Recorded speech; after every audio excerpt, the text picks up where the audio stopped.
আসসালামু আলাইকুম সবাইকে। আমি আমার এই মুরগিগুলোকে দেখাতে আসলাম। আল্লাহ আল্লাহ এমন করতেছে কেন?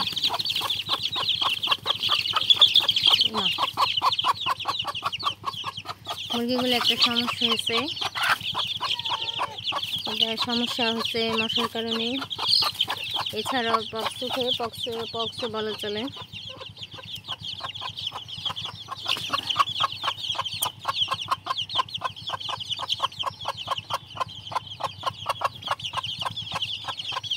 এই সমাধান হিসেবে কি করা যায়? এই সমাধান হিসেবে আপনি একটা ওষুধ আছে, আমি যেটা ইউজ করি, কিছু ওষুধের মাধ্যমে ওষুধ মুখের উপরে দিয়ে দিই এবং এগুলো দিয়ে দিই, তারপরে নাপা দিই।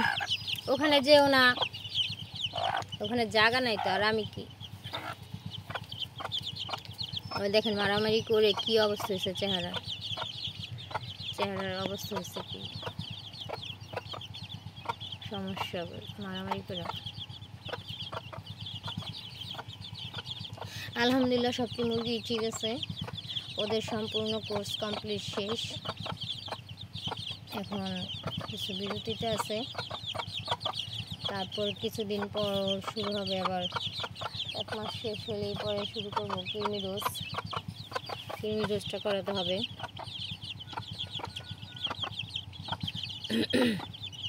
নাহলে হবে না, কৃমি ডোজ লাগবে। তো আমার ফাইনালি আমার বাচ্চাগুলি দেখতে কেমন হলো, বাচ্চাগুলি কেমন আছে? বাচ্চাগুলির সমস্যা হচ্ছে মশার কামড়ে গুটি টুটি উঠে গেছে, যেমন ঘর চেঞ্জ করে দিচ্ছি। বেশি বাচ্চা হয়নি, 2-1টা বাচ্চা হয়েছে। কালো বাচ্চাটা হয়েছে, একটা সাদা বাচ্চা হয়েছে। সব বাচ্চা ঠিক আছে আলহামদুলিল্লাহ। 3টা বাচ্চা না 4টা বাচ্চা হয়েছে। ওদের সব কোর্স কমপ্লিট আছে আপাতত। ওরা এখন 10 পিসই আলহামদুলিল্লাহ টিকে আছে। আমি অবশ্য যেভাবে পালন করি এভাবে টিকে যায়, সেটাই। তো সবার যদি আমার ভিডিও ভালো লেগে থাকে অবশ্যই লাইক, কমেন্ট, শেয়ার এবং সাবস্ক্রাইব করবেন। সাবস্ক্রাইব করে পাশে থাকবেন। হাফেজ।